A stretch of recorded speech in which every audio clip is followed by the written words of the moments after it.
Alors, Peugeot a officialisé l'arrivée d'une GTI 208. Voilà, donc une sportive qui aura sûrement la même puissance que la Abarth 600E, j'imagine. Ils vont reprendre le même moteur, hein, a priori, sans trop de doute. Le nouveau patron de la marque, Alain Favé, l'a annoncé le mardi 25 mars. On se souvient qu'il était resté prudent lors de la conférence en ligne début février. Les puristes ont toutefois toussé en découvrant que la nouvelle 208 GTI sera 100% électrique. Oh mince. Zut alors, les anti-vœux vont pleurer.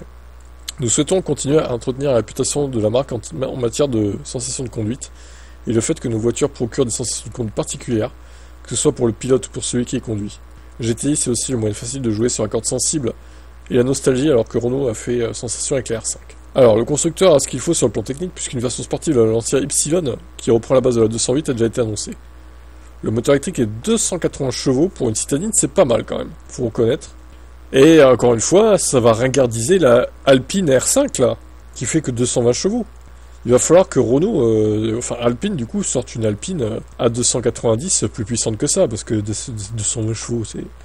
Même la Mégane Renault fait 220 chevaux, c'est ridicule, je maintiens que c'est ridicule pour une Alpine 220 chevaux. On m'a dit dans les commentaires, mais non, c'est déjà pas mal, tu en demandes trop, t'es trop habitué à avoir de la puissance. Non, 220 chevaux, désolé, en 2025, c'est la base en fait. C'est les VE qui ont cette base là, 220 chevaux, donc c'est pas un truc sportif, 220 chevaux.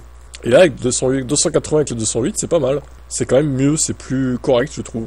Faut avoir le 0 à 100, je pense 5 secondes 5, un truc comme ça, peut-être entre 5 secondes 5 et 6 secondes, je dirais, à vue de nez, mais faut avoir. C'est déjà pas mal, hein, c'est pas mal. C'est suffisant, mais...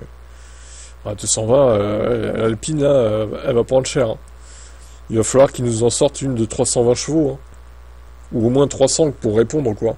Et je pense que c'est dans les cartons avec une version 4 roues motrices, il me semble qu'ils préparent ça en coulisses, d'après ce que j'ai compris. Mais bon, à voir quand c'est que ça va sortir. Votre avis là-dessus, est-ce que vous seriez tenté par une 208 GTI électrique?